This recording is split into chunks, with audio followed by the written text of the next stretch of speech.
taking this for granted. These interviews aren't like the NFL where you're doing these tests and all kind of stuff. These are just 10 to 15-minute talks.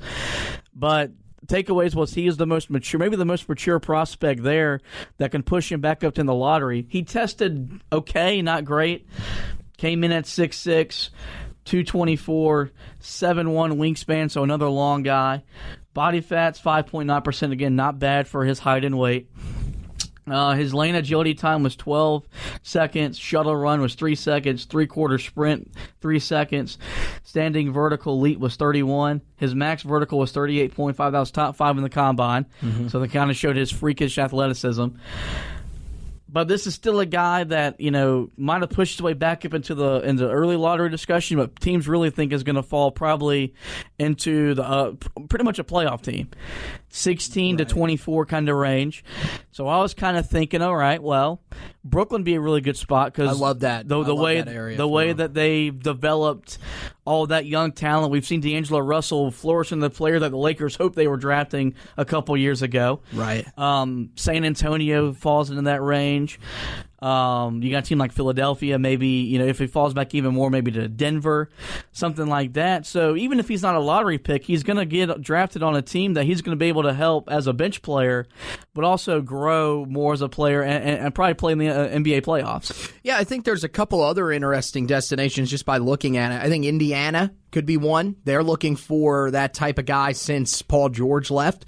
I think he would fit in there pretty well, get to play alongside Victor Oladipo, a couple of guys inside, and Domantas Sabonis. I mean, that's a legitimate team that I think could, with a piece like Nasir Little, that could be a potential helper. And the key thing about it is Nasir Little needs a location where they're not looking for the guy. They're looking for a guy. Right. They're looking for a helper. He's not going to be the number one option. I'm sorry. That's just not the type of guy that he is at the moment. Could he develop into that? Potentially. Another area that I like, what about Oklahoma City playing behind Paul George and learning from Paul George? Wouldn't be the worst option, would it? I mean, if they were looking in that direction, and also is a guy that can play at the 4 if they need him to.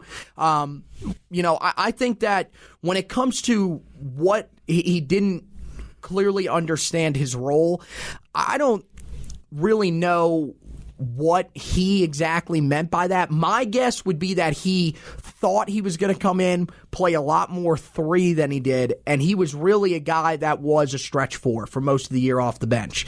That's the only thing that I could think wasn't clearly defined about his role. He was pretty much Marvin Williams. That's how I look at it.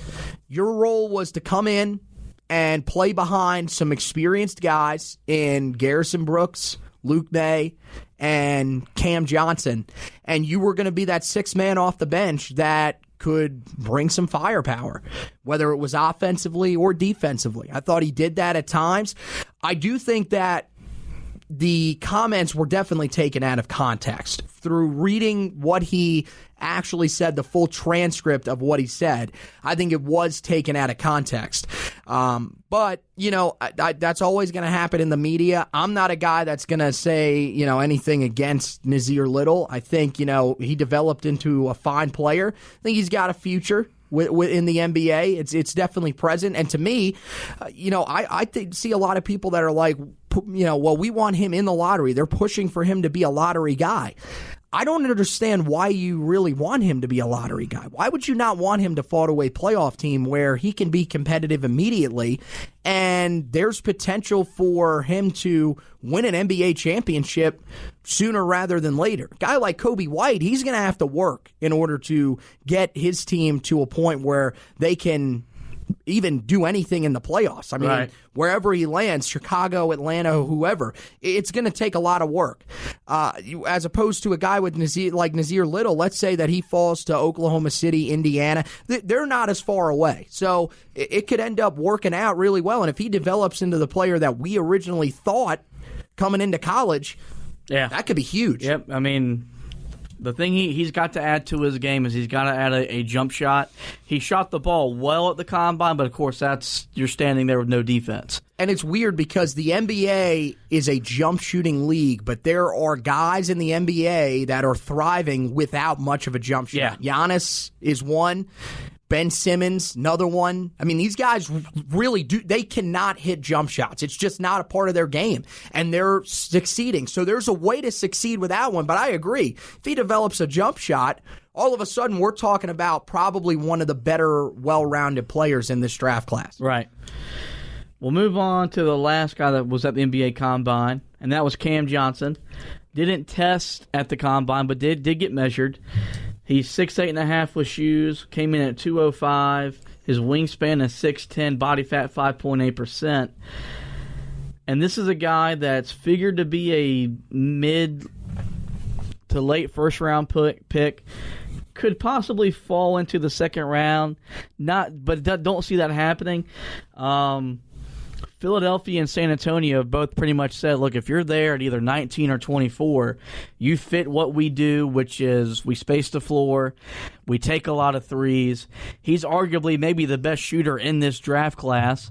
He shot over 40% from three this year. At one point, he was near 50%. That's how good he can stroke it. And this is a guy that I personally think will have the best career out of all of the guys that are going to make the league this year just because he fits what the NBA is, which is he can shoot it. And his wingspan allows him to be a force defensively. He's not a great individual defender, but his length allows him to recover for his slow-footedness at times.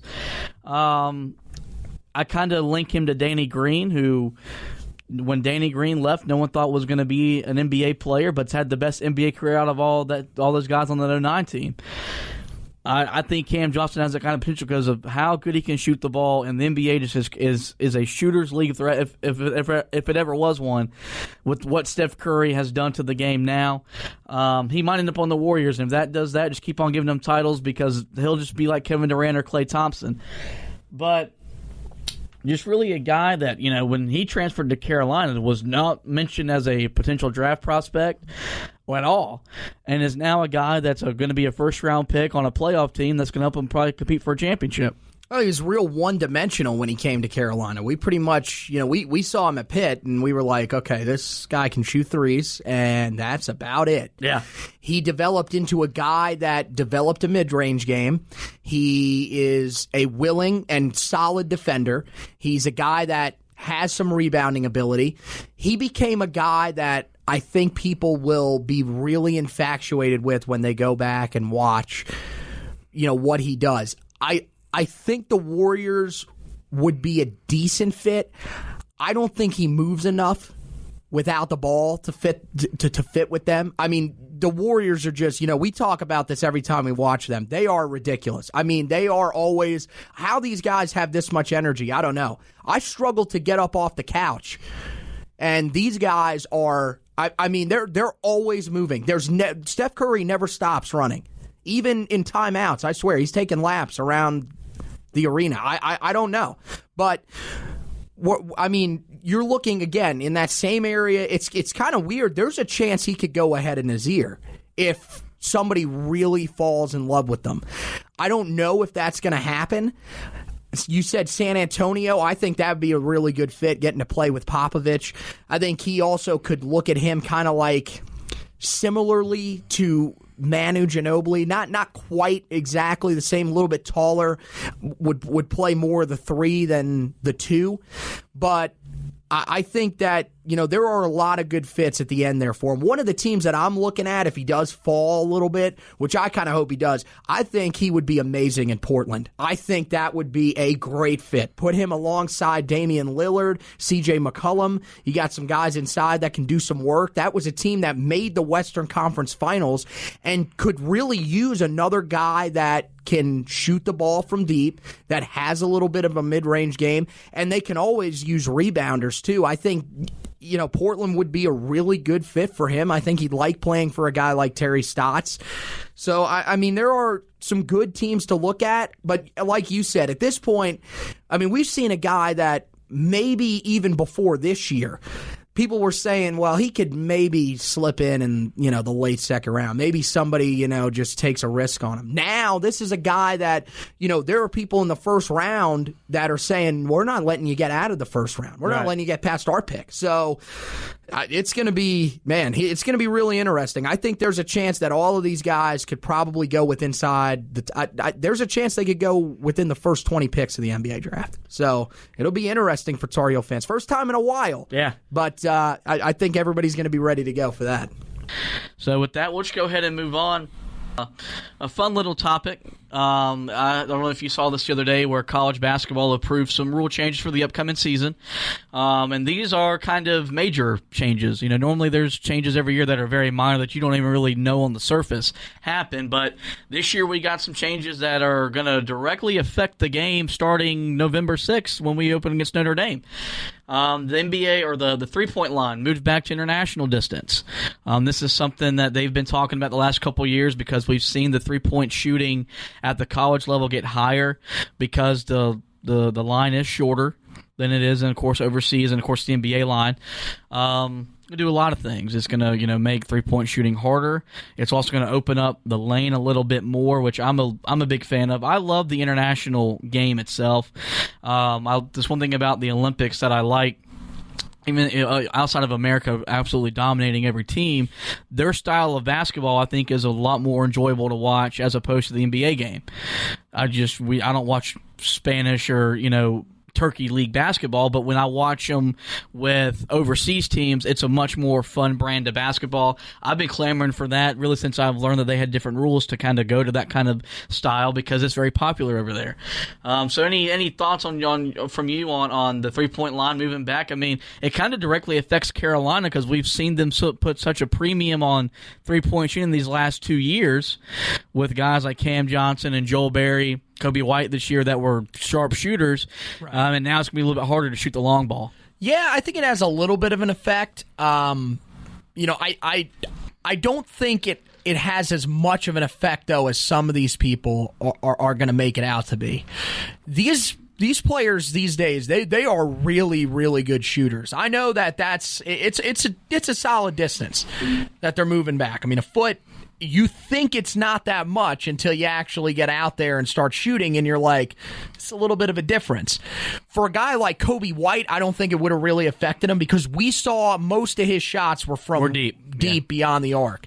A guy like Cam Johnson, who I thought played a little bit closer at times, it's really just going to be, guys are going to have to pay attention to that, which, everybody will, and it'll do it at Carolina too. They're going to adjust the lines, and when you're going through practice, you got to remember to look down and check where you're at on the floor if you're looking to take a three. Like when I know, in game, let's say that you have a defender right on you, okay, well then you're going to pull up from wherever you're at. If that's where you feel comfortable, well then we'll live with the 2-point shot.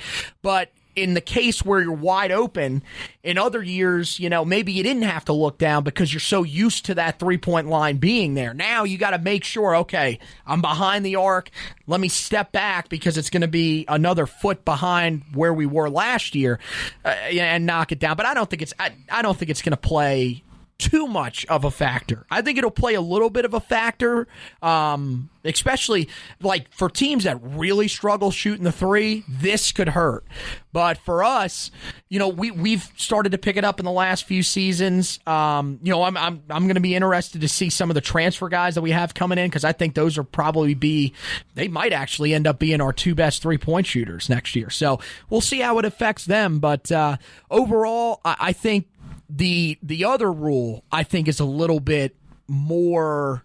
It's going to have more of an effect on the game than the 3-point line. Yeah, and the other rule is one that I'm a big proponent of. I think it's good for the game on all levels, not just for us because we want to play at a faster pace anyway, which is the NCAA decided to eliminate the shot clock from 30 to 20 seconds once an offensive team gains an offensive rebound. And I think it's great. It's to make the game faster, flow better, and, of course, hopefully produce more points. To take Virginia out of what they normally do. Yeah. This, of course, is a year after the NBA has went from 24 to 14 on their offensive rebounds, and it's made the game a lot better in the NBA's eyes. The scoring's up. The pace of play is at an all-time high in the NBA. Yay, more scoring in the NBA. That's what we need. But, yeah, I think this is something that will be really beneficial. It's something that, you're really going to see in November and December. Even you'll probably see us struggle with it at first just because it's a whole different mindset change. It wouldn't surprise me. Maybe they've been